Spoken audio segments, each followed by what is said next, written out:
Nous allons tout simplement présenter aujourd'hui un peu l'ossature de la Bible. L'ossature de la Bible qui est le point de départ de toutes choses. Parce qu'il ne faut pas lire n'importe quel verset, n'importe où et dire n'importe quoi. C'est ça. C'est ça la première base. Donc, rapidement, je partage l'écran.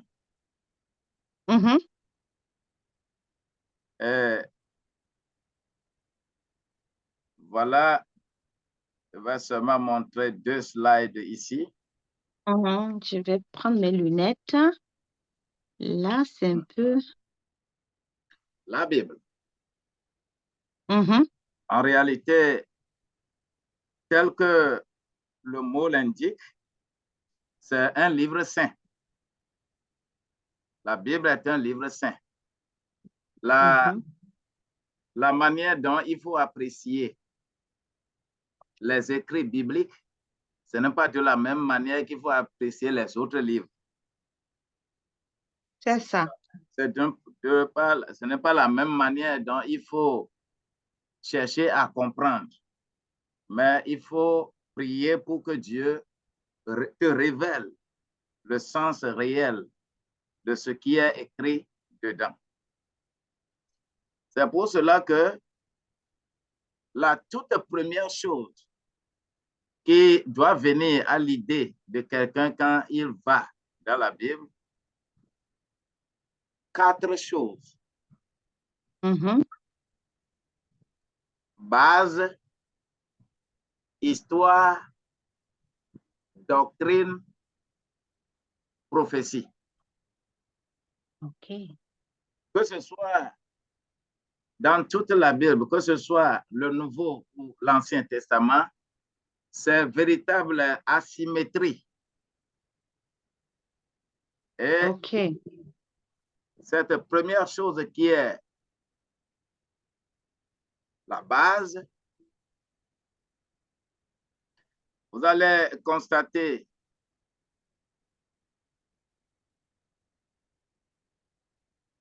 bon, quand vous regardez en bas, le rouge, la base, dans l'Ancien Testament, il y a 5 livres. C'est-à-dire le Pentateuque. Exode, Genèse, Exode, Lévitique, Nombre, Deutéronome. Les 5 livres-là constituent la base pour l'Ancien Testament. Alors que la base pour le Nouveau Testament, c'est les 4 évangiles. Matthieu, Marc, Luc et Jean. Pourquoi on les appelle bases? Et quand tu lis un verset dans ces livres-là, tu dois savoir que tu as lu le livre dans la base. Chaque livre a son objectif.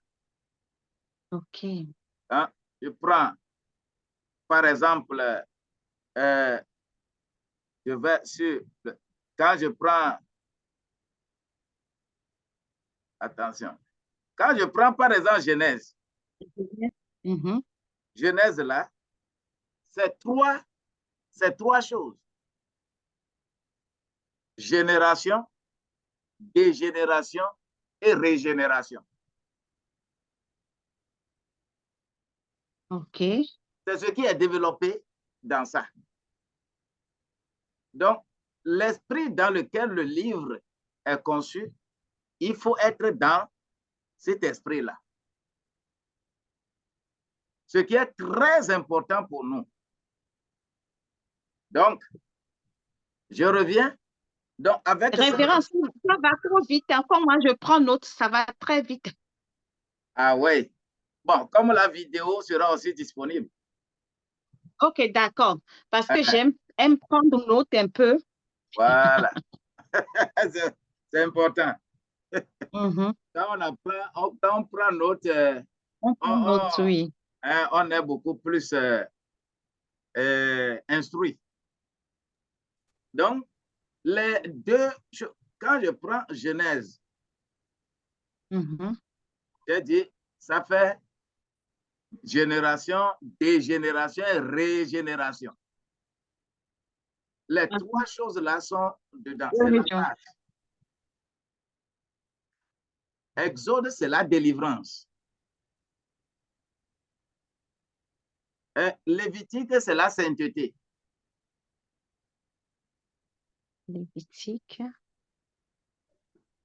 Le nombre, c'est le fruit de l'entêtement. Celui qui s'entête, ce qu'il doit rencontrer, c'est ça nombre. OK. Et rappel des lois dans Deutéronome. C'est un peu des trucs comme ça. Mais je ne vais pas aller livre par livre ce soir. Ce qu'il faut comprendre, c'est que Pentateuque, les 5 livres-là, c'est la base dans l'Ancien Testament. Et Mhm. les 4 livres du Nouveau Testament, c'est la base du Nouveau Testament. Mhm. Matthieu, Mhm. Matthieu appelle Jésus fils de David, c'est-à-dire roi. Mhm. Marc appelle Jésus fils d'Abraham, c'est-à-dire serviteur. Mhm. Luc appelle Jésus fils d'Adam, c'est-à-dire homme parfait. Et Jean appelle Jésus fils de Dieu, homme du ciel. Comme ici. Mhm. Et lorsqu'on est dans chaque livre, il faut être dans l'esprit du livre pour comprendre ce que Dieu veut de nous. Mhm. Ça, c'est la première chose. Donc, la base, il faut commencer à appliquer ce qui est mis dans la base. Et l'application nous amène dans les livres d'histoire.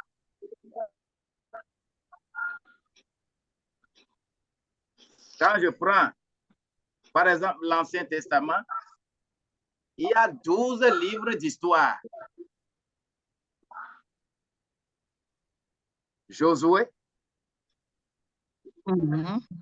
Ruth, Juge, 1 Samuel, 2 Samuel, 1 roi, 2 rois, 1 chronique, 2 chroniques, Esther, Néhémie, Esdras. Ces livres sont des livres d'histoire. Ce qui fait que dans ces livres-là, c'est des choses réelles que les gens ont posées comme actes qu'on a ramenés pour nous enseigner. Et nous devons être très regardants par rapport à l'agissement de l'homme. Ce qui veut dire qu'il y a des choses qui sont mauvaises et il y a des choses qui sont bonnes dans ces livres. Donc, les 12 livres de l'Ancien Testament, pourquoi ces 12 livres historiques dans l'Ancien Testament? Et dans le Nouveau Testament, il n'y a qu'un seul livre historique, qui est Actes des Apôtres.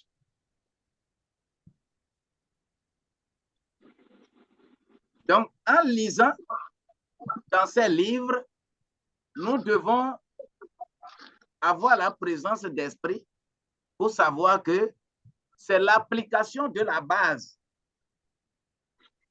Ce qui est écrit dans la base, son application, c'est dans l'histoire. Et que tous ceux qui vont effectivement suivre l'exemple des gens de l'histoire là, vont comprendre davantage la base. Et pour ériger tout ceci en test applicable, on ramène l'histoire là pour en faire doctrine. Donc, les livres doctrinaux, il y a 5 livres doctrinaux dans l'Ancien Testament et 21 livres doctrinaux dans le Nouveau Testament. Les 5 livres de l'Ancien Testament, c'est Job, Psaume, Proverbe, Cantique des Cantiques, Ecclésiaste. On les appelle des livres doctrinaux parce que vraiment, c'est dans ces livres que tu vas trouver toutes les matières, même les matières que nous enseignons à l'école. Tu trouveras la géographie là-bas, tu trouveras l'économie là-bas, tu trouveras la chimie là-bas, tu trouveras toutes les matières là-bas dans ces livres doctrinaux. Et c'est sur la base de cela que les gens ont construit leur pays. Quand tu prends par exemple Salomon, il a tellement de la science. Il a vraiment de la science. Dieu lui a donné tellement la science. Et la science l'a amené dans la perdition. Vous allez remarquer, bon, je donne souvent cet exemple, quand on va à l'école là, et quand on est au CG ou on est au lycée, le garçon qui fait correctement les mathématiques là, mais il est chouchou des filles.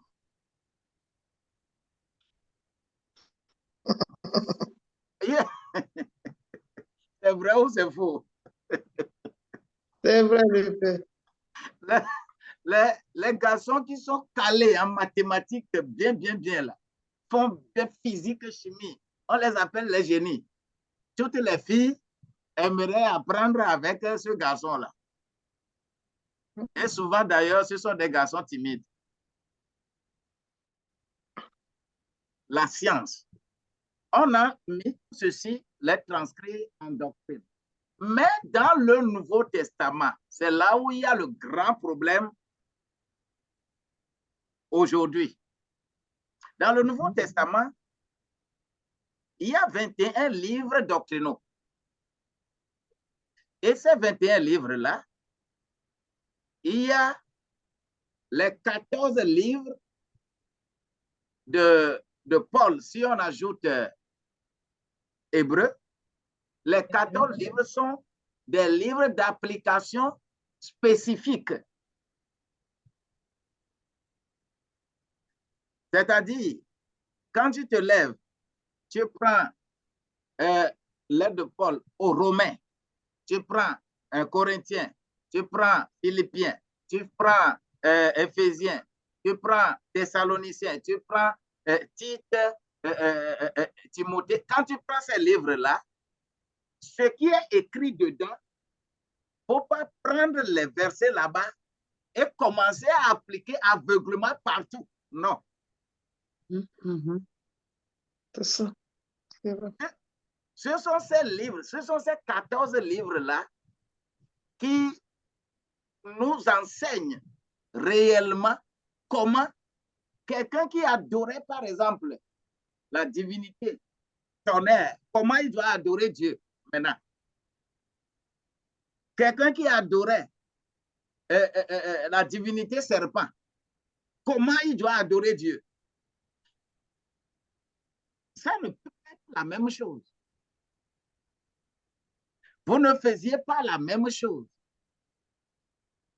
C'est là où on nous explique davantage, de façon spécifique, chaque peuple, chaque nation comment, par rapport à son passé, par rapport à ses traditions, par rapport à sa maison, comment tu dois adorer Dieu, c'est dans ces livres-là que tu vas réellement avoir les solutions. C'est pourquoi il y a ces livres doctrinaux qu'on appelle les proto-polynéennes, les deutéro-polynéennes, les trito-polynéennes. C'est-à-dire des chapitres, des livres qui sont orientés vers une situation, des situations spécifiques. Quand je prends Romains, par exemple, l'épître aux Romains, quand je prends ça, il ne faudrait pas que je me lève pour appliquer ça partout. On a écrit ça au rotin.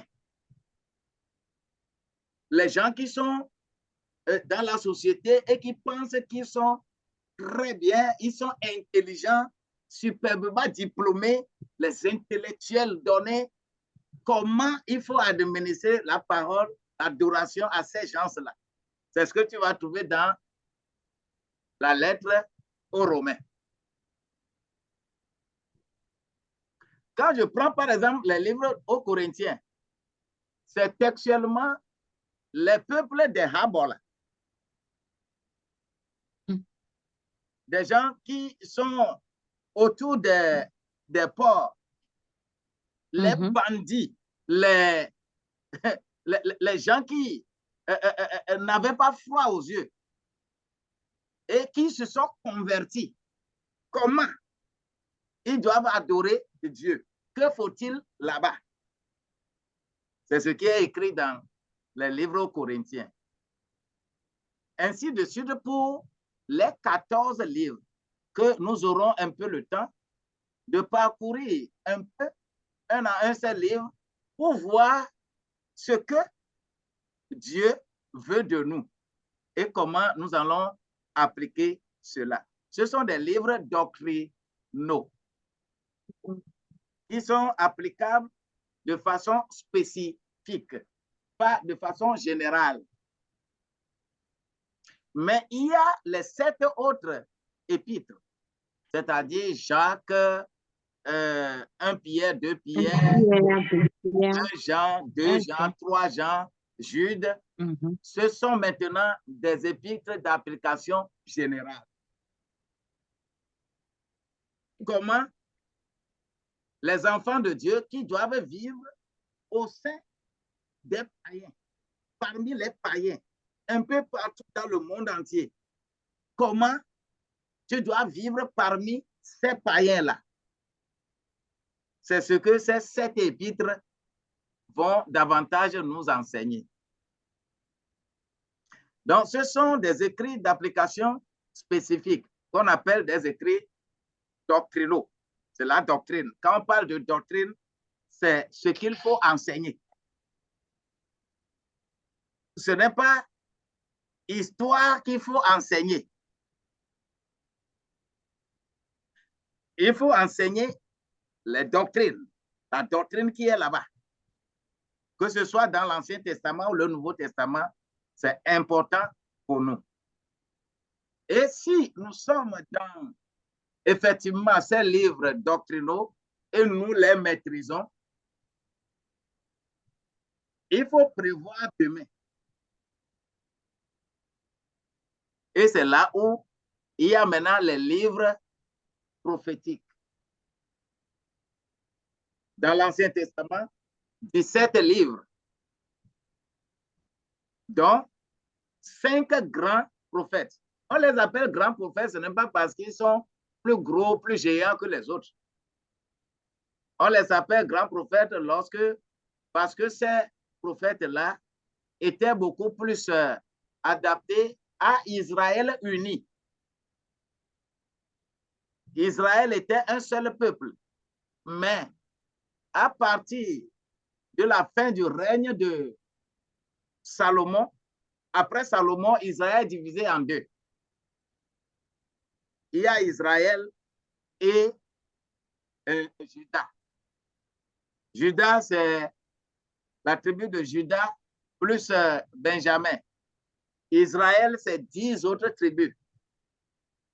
Et tout ça là nous montre des schémas pour lesquels nous devons comprendre aujourd'hui nos pays, avec les situations que nous avons dans nos pays. Quand tu vois par exemple les pays africains, comment les présidents sont, par exemple, élus, tu es élu ou tu n'es pas élu, c'est toi qui es élu, tu restes là-bas. C'est biblique. C'est dans ces livres que tu vas trouver que les prophètes sont appelés pour les nations. Les petits prophètes là, vous allez voir souvent que on dit prophète de Juda ou prophète d'Israël. On l'a envoyé, on a envoyé certains aux 10 tribus, on a envoyé d'autres aux 2 tribus. Tout simplement, c'est à cause de cela on les appelle petits prophètes, les 12.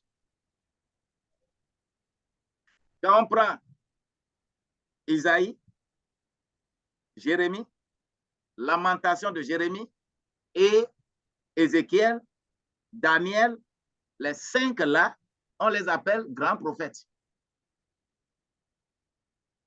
Mais lorsque on va parler de Osée, Joël, Amos, Abdias, Jonas, Michée, Nahum, Habakkuk, Sophonie, Agé, Zacharie et Malachi, on les appelle les petits prophètes. Parce que on les a encore destinés à des peuples spécifiques, comme on parlait de la doctrine, les lettres spécifiques de ce côté. Et pourquoi ils sont 17, c'est-à-dire 5 plus 12 dans l'Ancien Testament, et pourquoi c'est un seul livre prophétique dans le Nouveau Testament, qui est Apocalypse.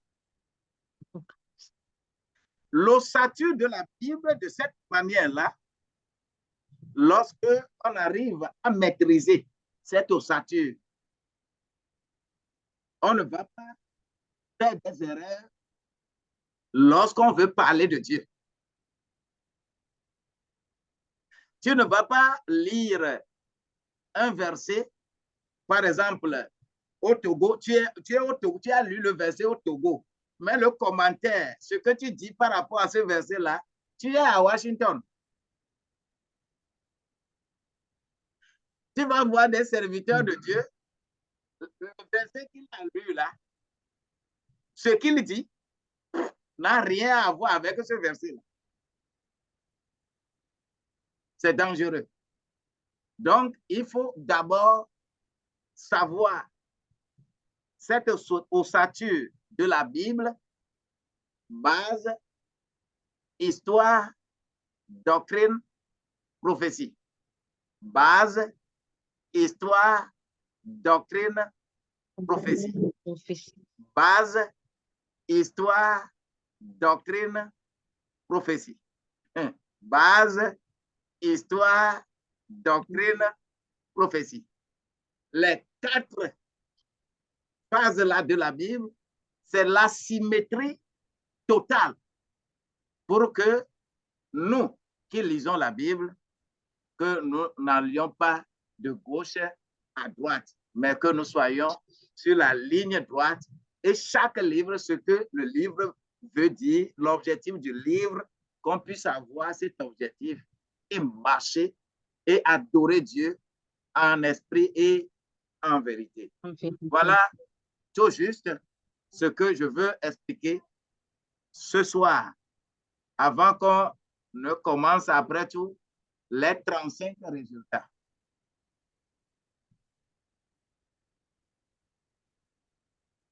Je vous aime beaucoup. On vous aime aussi. Amen. Donc, est-ce qu'il y a une question quelque part? Moi, je voulais juste dire que c'était vraiment difficile pour certaines personnes de se connecter parce qu'ils écrivaient. Moi aussi, j'ai écrit pour la connexion. Hmm. Donc, certainement, ça a découragé d'autres personnes. OK. Mhm. Il n'y a pas de souci. Je pense que la vidéo, je vais rapidement faire. La vidéo va tomber quand même dans le groupe Amen. afin que chacun puisse se télécharger et reçu. Et D'accord. D'accord. comme après ceci, nous allons plus laisser des audios de 5-10 minutes, 5-10 minutes pour la suite. D'accord. Ici, on ne sera pas en ligne comme ça, Zoom, beaucoup. D'accord. Les moments vont venir, on va être en ligne, mais on sera plus sur WhatsApp avec les audios et que nous allons évoluer avec ça. D'accord. Merci. Donc, Tami Soba, il est nuit.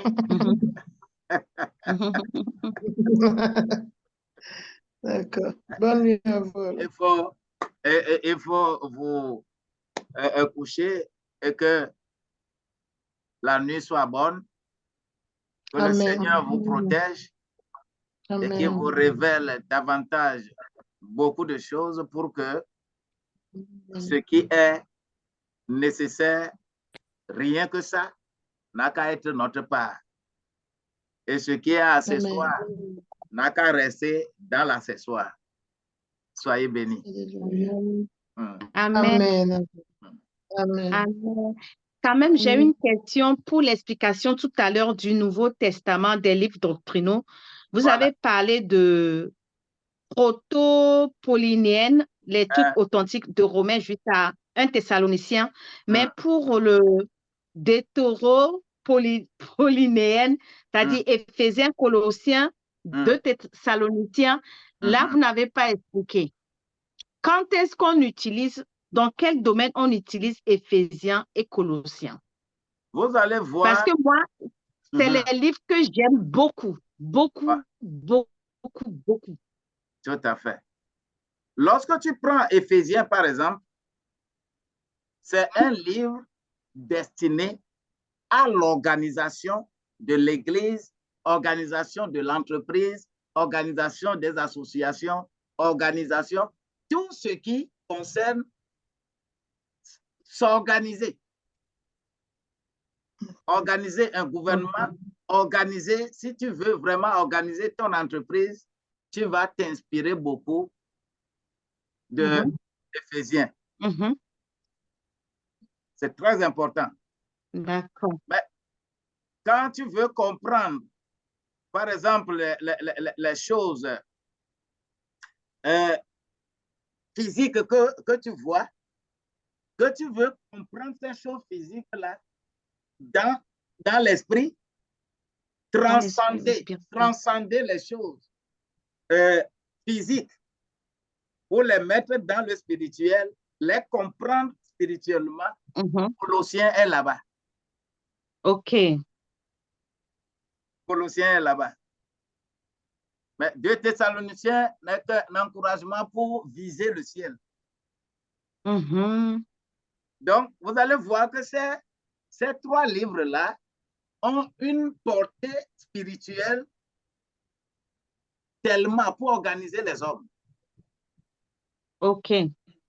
Quand on dit deutéro, c'est le rappel de la loi. Comment comprendre la loi? Comment donner un sens spirituel à la loi qui te gouverne? Deutéro-paulinéenne. Vous allez voir. Merci beaucoup. Avec les trito là, vous allez voir en même temps ce que c'est, comment toi qui es devant un peuple, surtout un peuple spirituel, Ne te considère pas que tu es tellement au-dessus, il faut faire n'importe quoi. C'est pas ça. Le type de personne que tu dois être pour qu'on t'appelle, que toi aussi tu es devant les gens, tu es en train de les diriger. On apprend à être ce type-là dans 1 et 2 Timothée et Tite. 2 Timothée. Voilà. Et il faut, et voilà l'application. Voilà ce que c'est. C'est ce pourquoi on appelle ces écrits qui sont des écrits doctrinaux d'application spécifique. Il ne faut pas lire des choses dedans et commencer à dire qu'il est écrit comme ça, il est écrit comme ça. Non. Il est écrit. Hein? C'est-à-dire, par exemple, les gens qui se lèvent, qui disent n'importe quoi de la femme. Femme ne doit pas faire ça, femme ne doit pas. Ils n'ont que vu le mot femme. Alors que le mot femme, en réalité, bibliquement parlant, c'est l'Église. Oui. Bibliquement parlant, femme égale Église. Et c'est femme qui enseigne. Bibliquement. C'est femme qui enseigne. C'est l'Église qui enseigne. L'homme, là, il donne instruction. Tout comme à la maison. L'homme ne reste pas à la maison. Il donne les instructions, il part. Mais c'est femme qui est avec les enfants. Si femme n'enseigne pas correctement les enfants, là, les enfants vont devenir délinquants. C'est femme, dans la Bible, c'est femme, c'est à la femme le rôle même de l'enseignement. Si on fait des précisions, que femme se taise, femme tant, c'est parce que le contexte dans lequel on utilise ça, c'est spécifique. Il ne faut pas prendre ça et commencer à généraliser en faisant de n'importe quoi. Voilà un peu. Vous voyez? Donc, c'est dans ces livres que tu vas trouver femme, quand tu prends Tite, quand tu prends Timothée, quand tu prends Corinthiens, femme n'a qu'à se soumettre dans ceci et se taire. S'il a quelque chose, elle n'a qu'à demander son mari à la maison. Son mari à la maison. Oui, c'est des écrits d'application spécifiques à des situations données. Mais il ne faut pas prendre ça et commencer sur toute la terre, partout, à toutes les situations, tu commences à appliquer. C'est grave. Vous voyez, donc, voilà un peu l'ossature de la Bible et nous en avons besoin pour rentrer dans le vif sujet et comprendre comment nous orienter lorsque nous lisons un verset dans la Bible. Et quand on veut être pasteur, quand on veut être devant les gens, il ne faut pas se mettre là et dire des bêtises. Non, non. Il faut cerner ce que tu vas dire. Là où tu puises le verset là, tu dois comprendre l'esprit dans lequel le verset est mis là-bas. Et chaque verset dans la Bible, il y a 3 choses qu'il faut savoir. Chaque verset dans la Bible, il y a un objectif du verset. 2, personne avec qui travailler pour atteindre cet objectif. C'est dans le verset. Et 3, le lieu où l'objectif doit être atteint. Dans chaque verset de la Bible, il y a ça.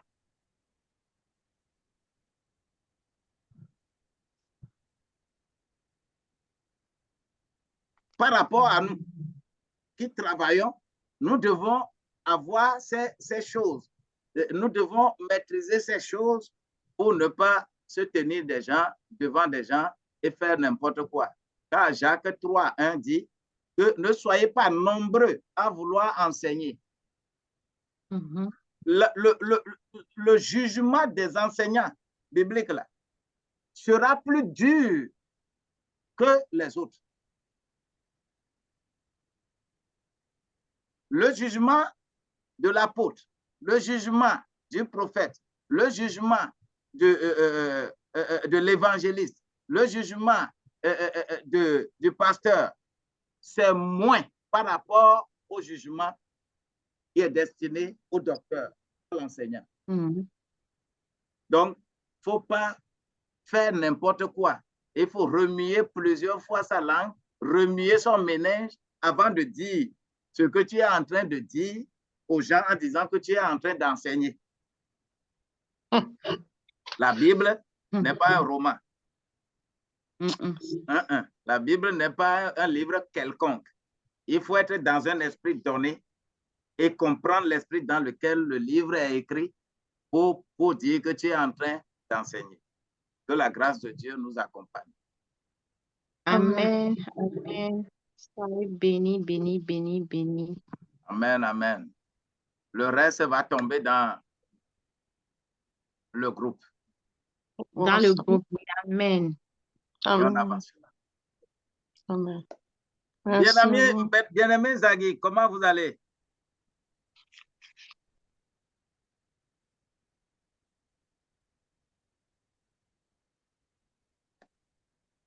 Il y a quelqu'un? Ah, il est là, son micro coupé. Le micro n'est pas... J'avais le micro éteint. Je suis désolé du retard. Je suis arrivé un peu en retard parce que j'avais confondu l'heure. Je pensais que c'était à 22 h d'ici. Voilà. Alors, j'avais d'autres rendez-vous à 23 h, si bien que je me suis dégagé, mais je suis arrivé en retard. Tout à fait. J'ai quand même renouvelé l'abonnement. OK. Et bon, mais je crois qu'on pourra l'utiliser la prochaine fois, je ne sais pas. OK. Là, I'm so glad to hear about this. But I don't speak English. I speak Italian. Thank you so much. You're welcome. Comment on dit thank you so much en latin chez vous là-bas? Grazie. Grazie mille. Grazie mille. Mille grazie. Mille grazie. Grazie tante.